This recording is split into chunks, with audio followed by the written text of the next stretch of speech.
지난주에 구원의 마지막 단계인 영화의 교리에 대해서 증거하였습니다.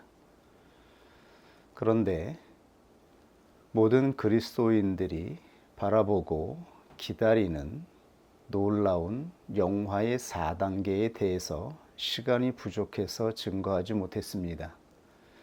이 부분에 대해 오늘 증거하고 하나님이 우리에게 주셨던 구원에 대한 모든 강론을 마무리하도록 하겠습니다. 모든 그리스도인들에게는 가장 복된 소망이 기다리고 있습니다. 우리의 인생은 이 땅에서의 삶으로 끝나는 것이 아닙니다. 성경에 증거된 모든 그리스도인들은 마지막 구원, 큰 구원을 소원하며 기다리고 있었습니다. 이것이 장래에 모든 그리스도인들에게 이루어질 가장 큰 복된 소망이었습니다.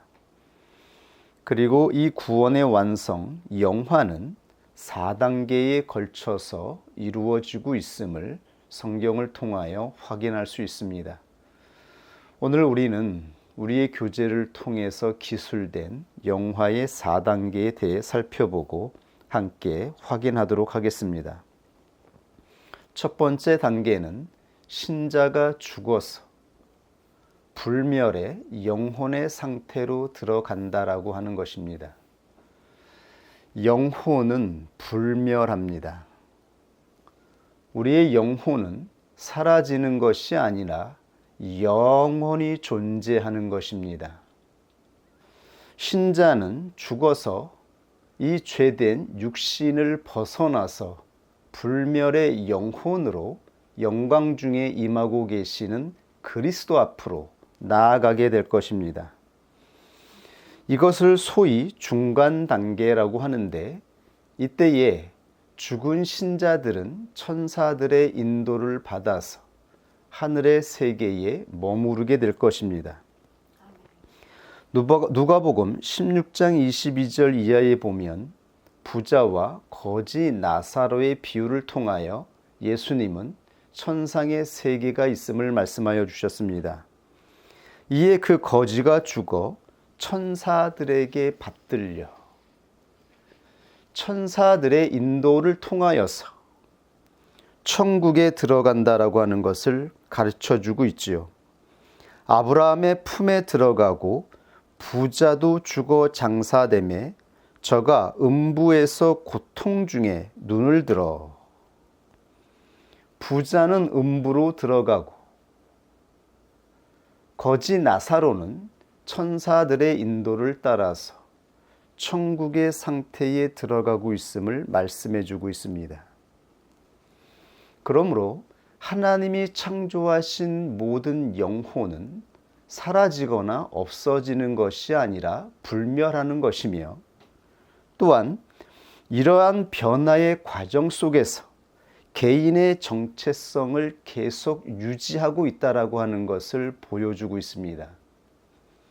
즉 거지 라사로는 아브라함의 품 안에 들어가게 되었다라고 말씀하고 있습니다.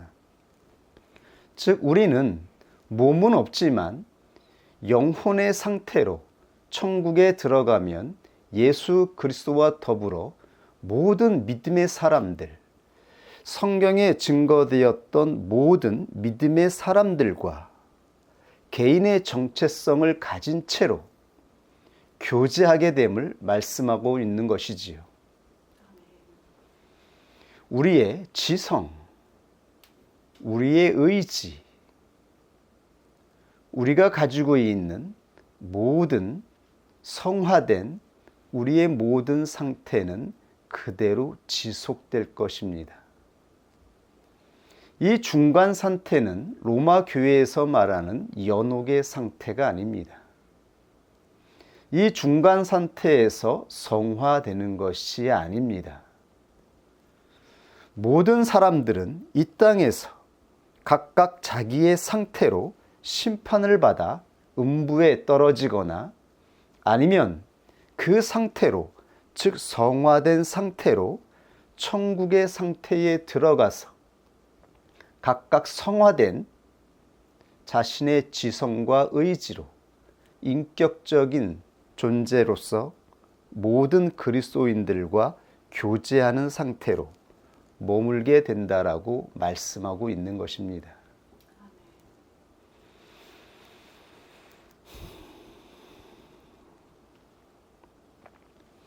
그러나 이런 중간 상태는 완벽하지 않습니다. 왜냐하면 영혼만 있는 성도들은 자신의 몸과 다시 재결합하기를 고대하기 때문입니다.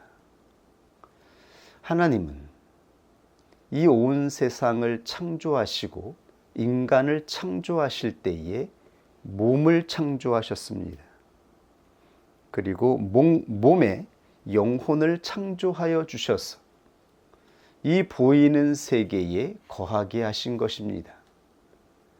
그러므로 하나님의 창조 목적은 영혼에만 있는 것이 아니라 몸의 완전한 구속도 하나님은 바라고 있는 것이라는 것을 알 수가 있습니다. 그러므로 영화의 몸의 완전한 영화가 두 번째 단계에서 일어납니다. 이 단계는 성도들의 변화된 몸이 부활하여서 완전한 영혼과 결합하는 것입니다. 이것이 바로 영화의 두 번째 단계입니다. 성도들은 영혼으로 불멸의 상태로 천국의 상태에 거하다가 마지막 예수 그리스도가 다시 오실 때에 변화된 몸으로 영혼과 결합하게 될 것입니다. 이 위대한 사건은 그리스도께서의 영광 중에 다시 오실 때에 이루어질 것입니다. 그러므로 디도서 2장 13절에 사도는 이렇게 증거하였습니다. 복스러운 소망과 우리의 크신 하나님 구주 예수 그리스도의 영광이 나타나심을 기다리게 하셨으니, 이것이 성도들에게 주신 복스러운 소망이었습니다. 그리고 성도들이 이 땅에 고독하고 외로운 길을 걸어갈 수 있는 궁극적인 소망이었던 것입니다. 이 위대한 사건은 바로 주님이 말씀하신 그날 모든 성도들이 집단적으로 경험하게 될 사건입니다. 이것은 예수 그리스도가 모든 제자들에게 약속하신 대로 이 땅에 다시 오시는 그 영광의 때에 모든 그리스도인들에게 동시적으로 발생할 사건인 것입니다. 이때 믿음으로 죽은 자, 믿음으로 순례의 길을 걸어가고 있는 그리스도인,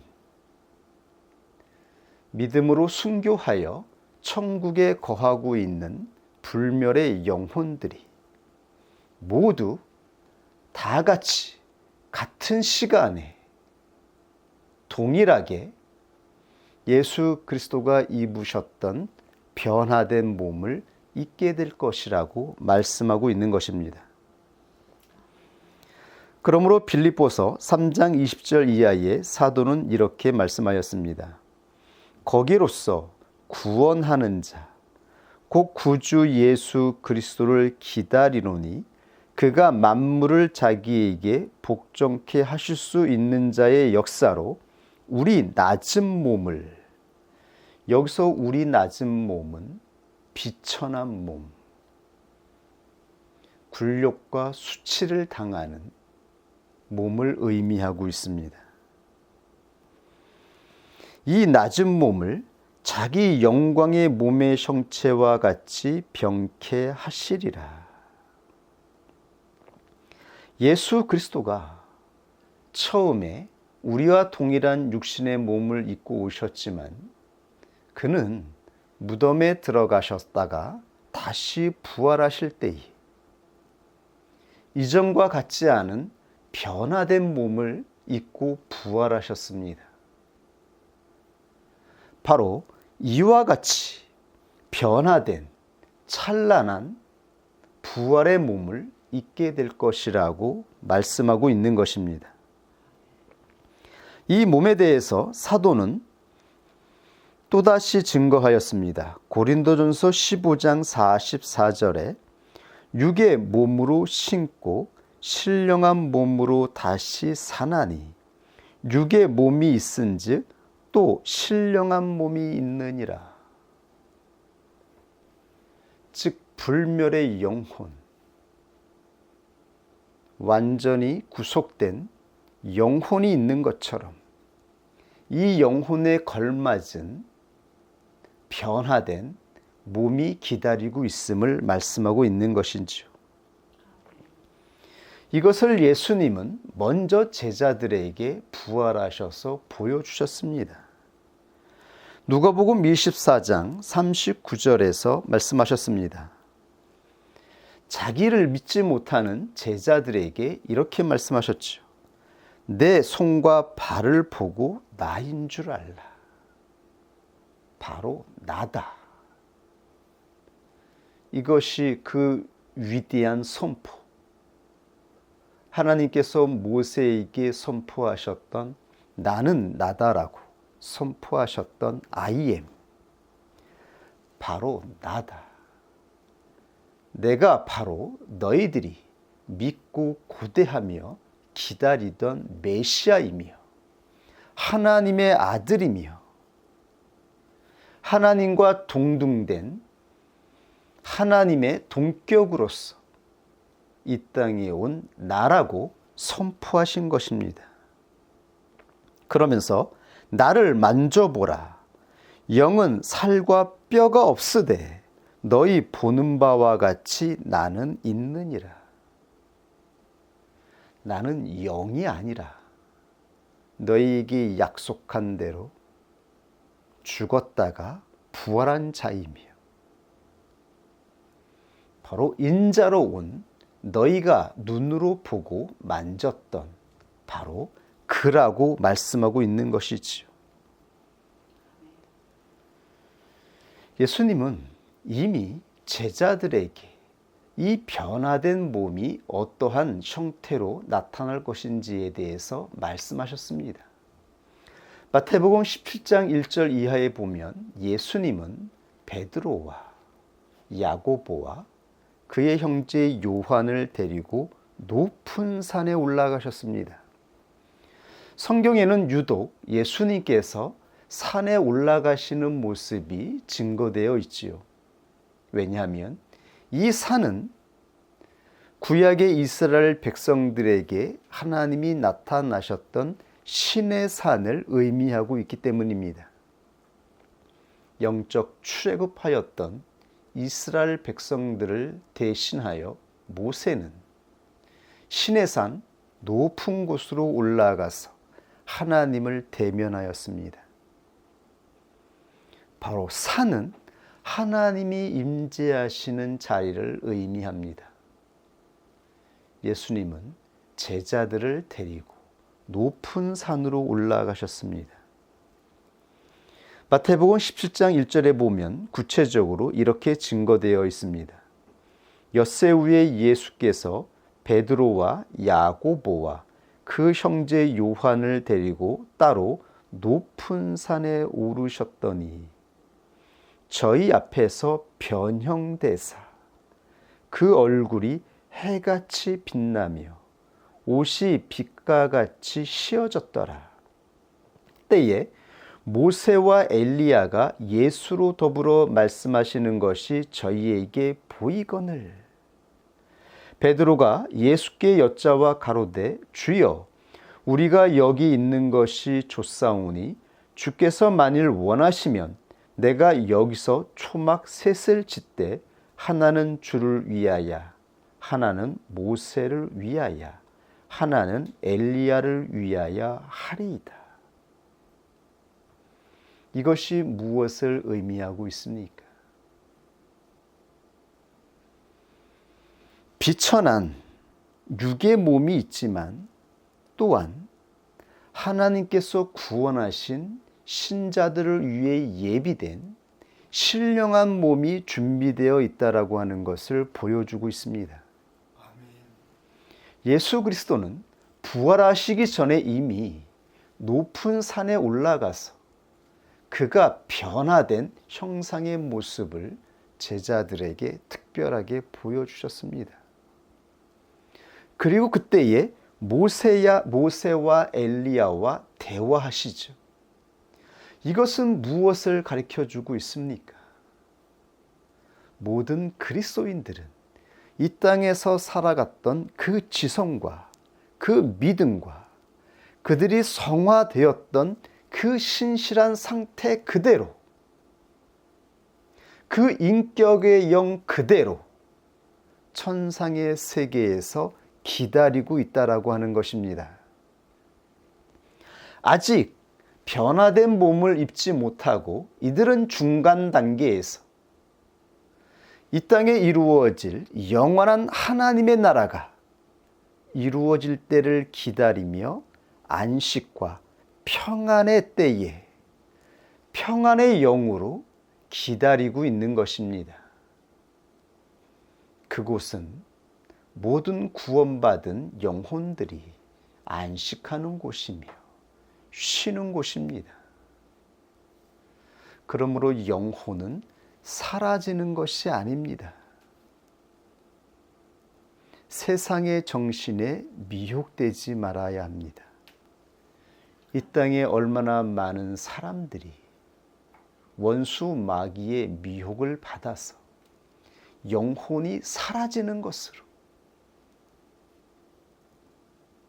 아무 의미 없이 우리의 영혼이 육으로 있을 동안만 잠시 육과 있다가 없어지는 것으로 생각하여 이 땅에서 함부로 살다가 자기의 목숨을 스스로 끊는 일들도 발생하는 것이지요. 얼마나 안타까운 일인지 모릅니다. 영혼은 사라지지 않습니다. 영혼이 불멸합니다. 이 땅의 인생은 점과 같습니다. 불멸하는 영원한 때에 비하면 우리가 지금 걸어가는 이 육신의 때는 잠시라고 말씀하고 있는 것이지요.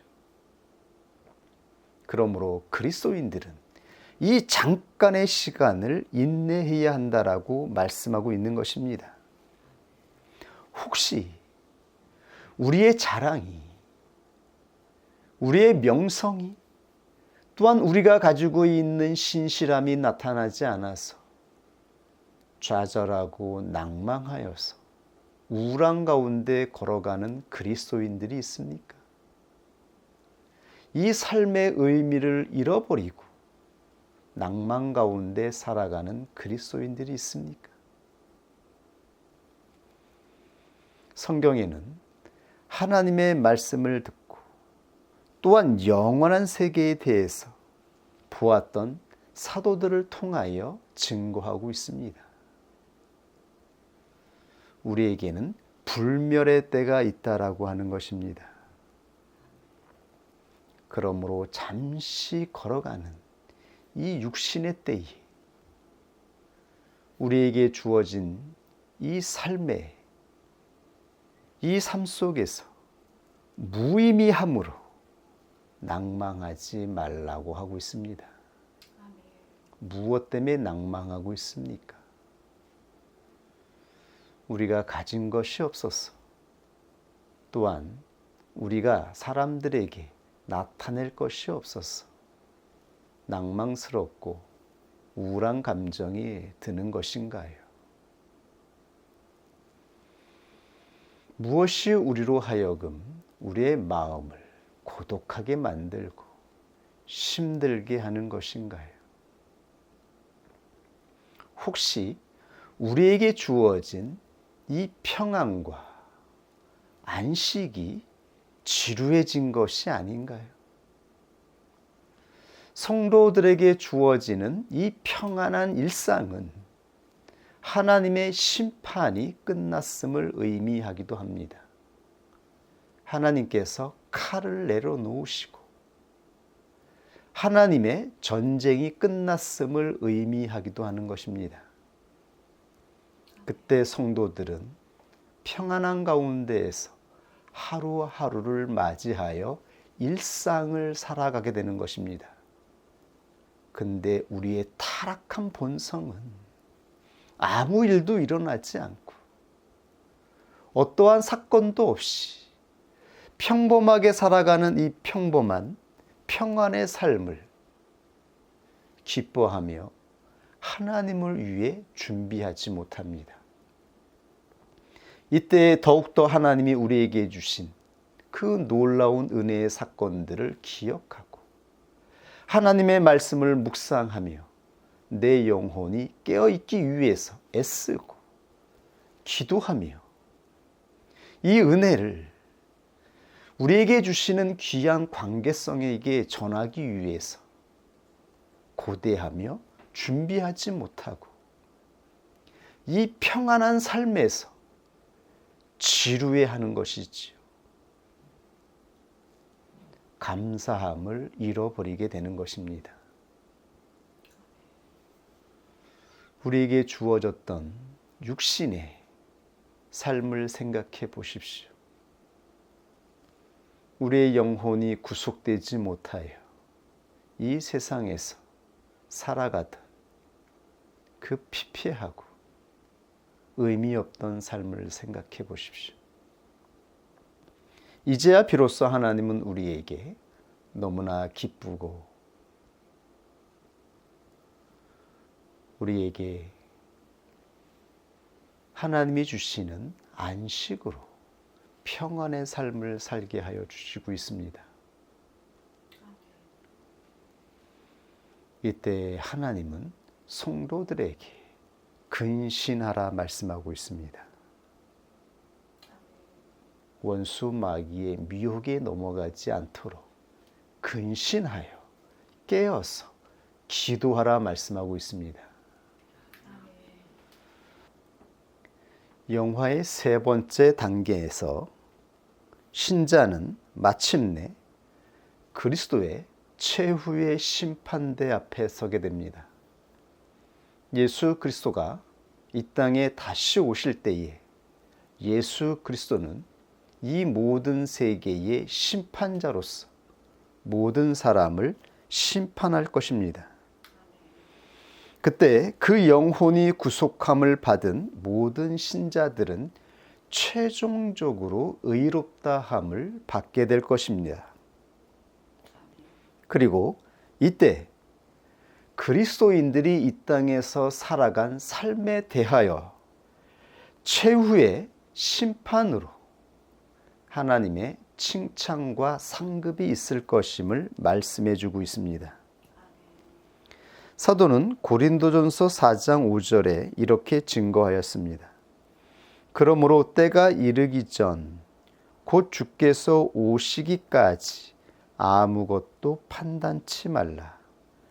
그가 어두움에 감추인 것들을 드러내고 마음의 뜻을 나타내시리니 그때에 각 사람에게 하나님께로부터 칭찬이 있으리라.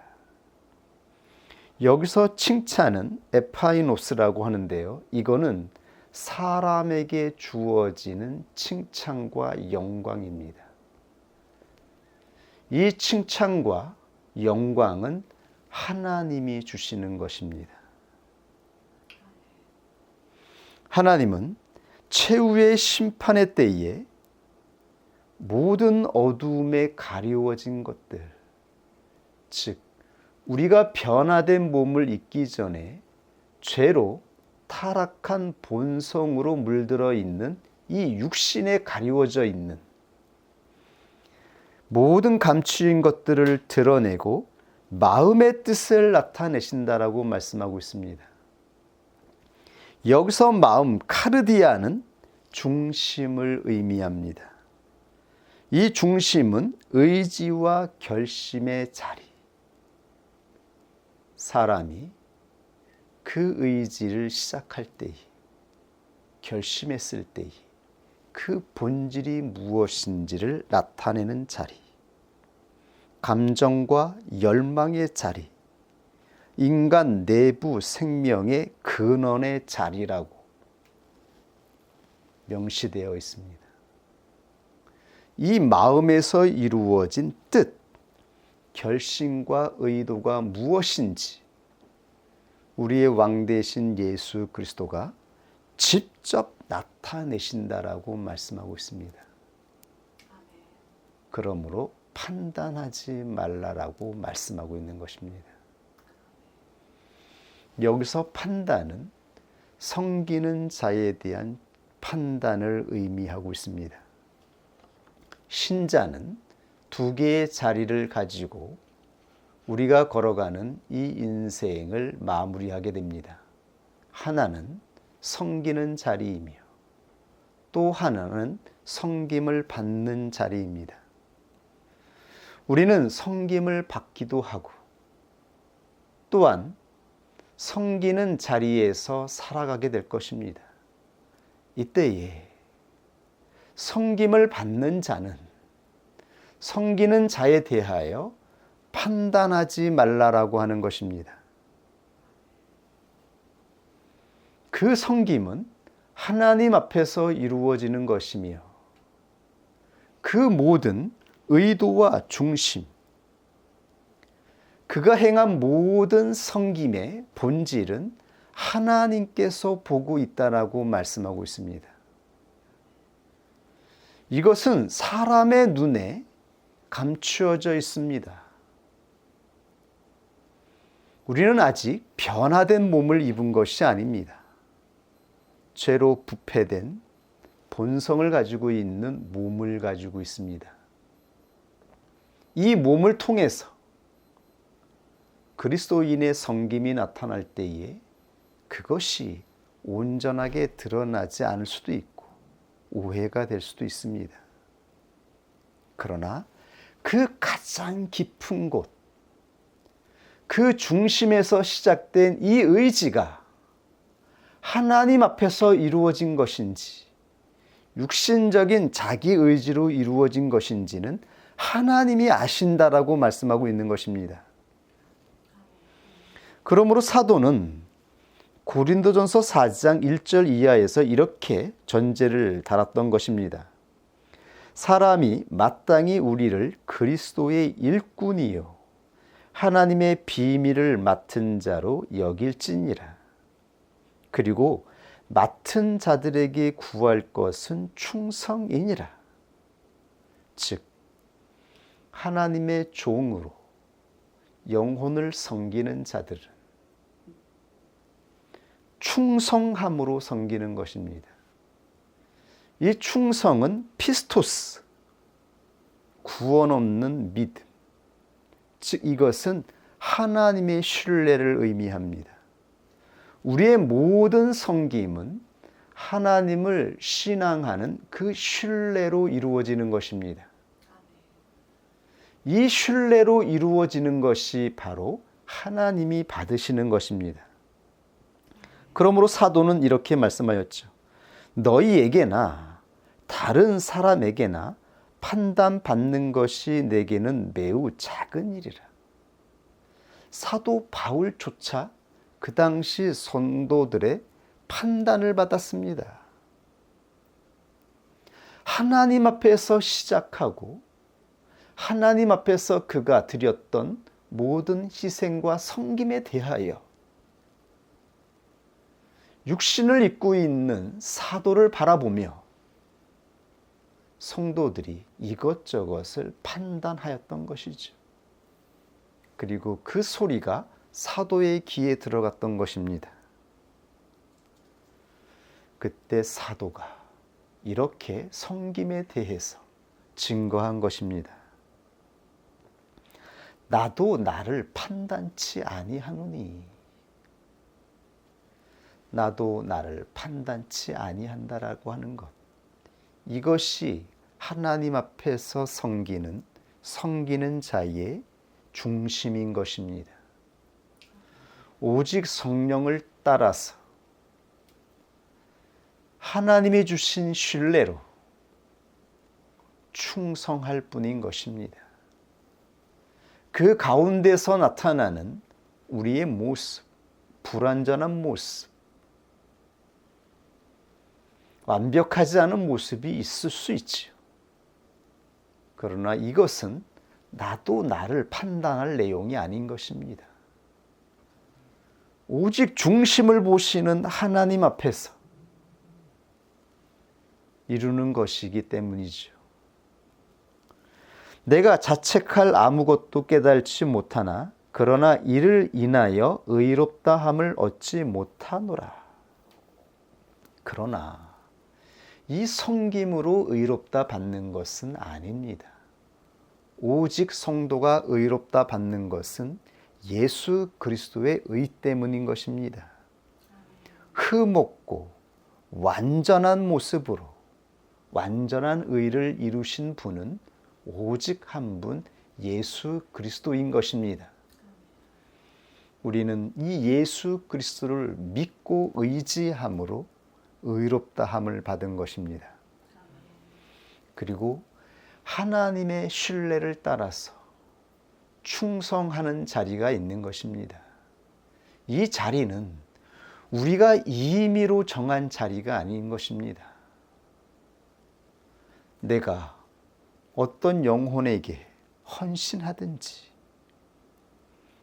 또한 내가 누군가의 섬김을 받아서 그 질서 앞에서 신뢰로 붙잡든지 그 자리는 오직 하나님 앞에서 이루어진 것입니다. 우리의 의롭다함은 오직 예수 그리스도를 통해서 이루어질 것입니다. 그러나 마지막 때에 예수 그리스도가 행하실 의로운 심판이 있습니다. 그때 하나님께서 우리를 자랑하시고 칭찬하실 몫이 있습니다. 그것은 각자 하나님 앞에서 충성한 것에 대하여 받을 상급인 것입니다. 그러므로 때가 이르기 전 곧 주께서 오시기까지 아무것도 판단치 말라. 그가 어두움에 감추인 것들을 드러내고 마음의 뜻을 나타내시리니 그때에 각 사람에게 하나님께로부터 칭찬이 있으리라. 사도는 이 헌신과 충성을 자기 자신에게 국한하지 않고 모든 그리스도인들에게 적용하고 있습니다. 각각의 그리스도인들은 각각 섬기는 자리가 있기 때문인 것입니다. 그때에 서로 대적하지 말고 교만하지 말라고 말씀하고 있습니다. 이것은 하나님 앞에서 이루는 우리의 신실함과 충성이기 때문인 것입니다. 교만하지 말라라고 합니다. 교만하여 섬김을 받고 있는 자가 자기를 섬겨주는 주의 종에 대하여 영혼을 안내하는 자에 대하여 함부로 판단하지 말라라고 하고 있습니다. 그것은 하나님의 몫이기 때문입니다. 그 중심에서 시작된 그 의지와 그의 열심은 하나님 앞에서 판단될 것입니다. 그리고 하나님께서 상급을 주시겠다라고 말씀하셨습니다. 하나님이 우리를 정죄하는 것이 아니라 모든 헌신은 하나님 앞에서 이루어진 것이기 때문에 그가 얼마나 신실함으로 하나님을 섬겼는지에 대하여 하나님께서 칭찬하신다라고 말씀하신 것입니다. 이것이 그리스도인들에게 주어진 자랑의 자리이며 칭찬의 자리이며 영광의 자리입니다. 모든 그리스도인들이 영화될 때에 하나님 앞에서 이루어질 것입니다. 네 번째 단계는 바로 성도가 변화된 새 사람의 옷을 입고 영혼과 몸이 완전하게 된 성도들을 위한 하나님 나라에 들어가는 것입니다. 지금 순교하여 천국에 들어가 있는 그 천국은 예수 그리스도가 이 땅에 오셔서 이루실 그 완성된 천국과 다른 곳입니다. 지금 모든 그리스도인들이 들어가 있는 그 천국의 상태는 영혼으로 들어가 있는 것입니다. 아직 변화된 몸을 입지 못하였습니다. 그러나 예수 그리스도가 이 땅에 다시 오실 때에 성경에는 이 땅에 이루어질 하나님 나라에 대해서 말씀하고 있습니다. 베드로후서 3장 13절에 베드로 사도는 이렇게 증거하였습니다. 우리도 그의 약속하신 대로 의에 거하는 바 새 하늘과 새 땅을 바라보도다. 새 하늘과 새 땅, 이것이 새롭게 창조되는 두 번째 만물의 세계가 아닐까요? 계시록 21장 5절에 요한 사도도 이렇게 그가 환상을 보고 증거하였습니다. 보좌에 앉으신 이가 가라사대 보라, 내가 만물을 새롭게 하노라.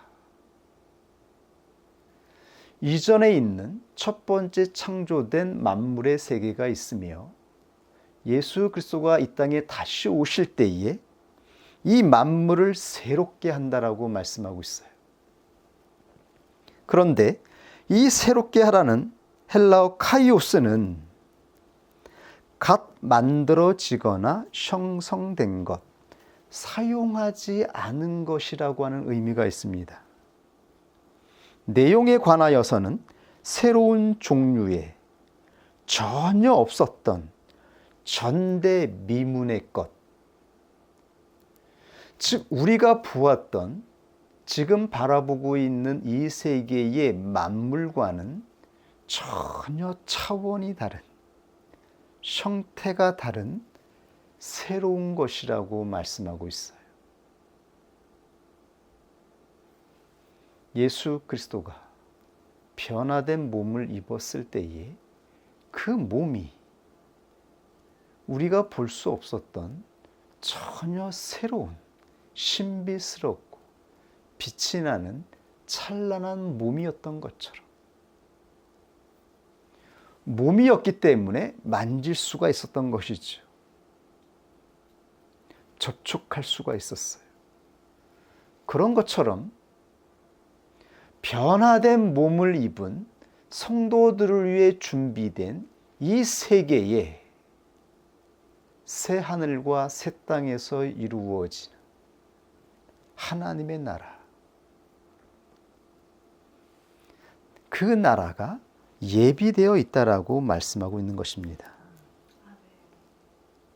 너무나 놀라운 소망의 말씀이지 않습니까? 우리의 지난 날들을 생각해 보십시오. 우리의 지난 10년이 눈 깜짝할 새 없이 지나왔어요. 저에게는 영적인 출애굽을 시켜주셨던 지난 20여 년의 시간이 눈 깜짝할 새 없이 지나온 것 같아요. 그렇다면 우리에게 앞으로 10년이 더 남아있는지 20년의 인생이 더 남아있는지 모르겠지만 얼마나 순식간에 지나갈까요? 우리의 육신의 몸이 새하고 있는 것을 보십시오. 영원할 것 같았던 우리의 젊음이, 하얗던 우리의 피부가 점점 검어지고 주름이 생기고 검버섯이 생겨서 초라하고 보잘것없는 모습이 되어가고 있어요. 아주 잠시 지나가는 몸을 가지고 있어요. 그런데 하나님은 이게 다가 아니라고 말씀하십니다. 영혼이 불멸하는 것처럼 이 불멸하는 영혼을 위한 변화된 영원하고 찬란한 복된 몸이 예비되어 있다라고 말씀하고 있어요. 보십시오. 불멸의 영혼이 있으며 찬란하고 빛나는 변화된 몸이 있으며 거기에 맞는 새하늘 새 땅, 새로 창조된 세계가 있다라고 말씀하고 있는 것입니다. 이 말씀이 얼마나 적합하고 타당합니까? 모든 것이 새로워질 것입니다. 그때 예수 그리스도를 믿고 의롭다 칭함을 받은 자들은 영원히 의로운 상태로 불멸의 삶을 이어갈 것입니다. 성화된 상태에서 예수 그리스도를 믿고 구원받은 모든 사람들과 교제하며 의식적인 상태로 살아갈 것입니다. 그러나 예수 그리스도를 믿지 않고 죽은 자들, 그대로 심판의 상태로 죽은 자들은 그 음부 가운데에서 영원한 불못으로 떨어진다라고 말씀하신 것입니다. 근데 우리는 지금 무엇이 중요하여서 이 인생의 한순간순간들을 낭비하며 우울해하며 낭망하며 살아가고 있는 것인가요? 우리의 몸 때문에 우리의 죄된 육신으로 인하여 여전히 작용하는 이 타락한 본성으로 인하여서 그러한 생각들이, 유혹들이, 헛된 생각들이 우리를 미혹하는 것입니다. 원수 마귀가 미혹하는 것입니다. 이때의 성도들은 하나님이 주신 말씀을 바라보며 묵상하고 깨어서 근신하며 우리에게 주어진 이 남은 인생을 살아가야 하는 것입니다. 말씀을 보고 기도하고 그리고 우리가 칭찬받아야 될 목, 우리에게 주실 칭찬을 위하여서 섬기는 것입니다. 어쩌면 이것은 영적인 이기심이기도 한 것이지요. 그 영혼을 사랑하는 것도 결국은 우리의 기쁨이며 우리가 섬기는 것도 결국 우리의 자랑이지 않습니까? 그런데 타락한 우리의 본성은 우리가 섬기는 것에 대하여 힘들다고 또는 알아주지 않는다라고 해서 누군가의 눈에 보이는 칭찬이 없다라고 해서 불평하고 원망하는 일은 없습니까? 우리가 섬기는 것은 하나님 앞에서 행하는 것입니다.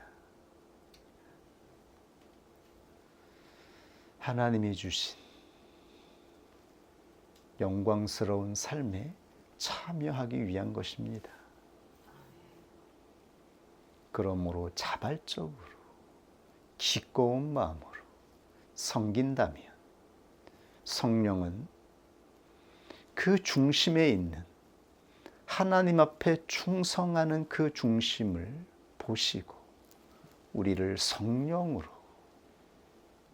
충만하게 하실 것이며 우리의 기쁨은 배가 되게 하실 것이며 그것을 감당하고도 남을 만한 의지를 더하여 주실 것입니다. 그리고 우리의 슬픔, 눈물도 다 사라지게 될 것입니다. 성경에는 그리스도인으로 살아가면서 겪는 슬픔과 고통에 대해서 없다라고 말씀하지 않습니다. 우리 자신만의 슬픔이라고 말씀하지 않습니다. 계시록 21장 3절 이하에 말씀하였습니다. 내가 들으니 보좌에서 큰 음성이 나서 가로되 보라 하나님의 장막이 사람들과 함께 있음에 하나님이 저희와 함께 거하시리니 저희는 하나님의 백성이 되고 하나님은 친히 저희와 함께 계셔서 즉 새 예루살렘이 하늘에서 내려와서 새하늘 새 땅에 거하는 성도들과 함께 있을 것이라고 말씀하고 있습니다. 즉 하나님께서 영이신 하나님께서 직접 이 땅에 거처를 거하시고 성도들과 함께 거하실 것이라고 말씀하신 것입니다. 그때 모든 눈물을 그 눈에서 씻기심에 다시 사망이 없고 애통하는 것이나 곡하는 것이나 아픈 것이 다시 있지 아니하리니 처음 것들이 다 지나갔음이로라. 보좌에 앉으신 이가 가라사대 보라 내가 만물을 새롭게 하노라.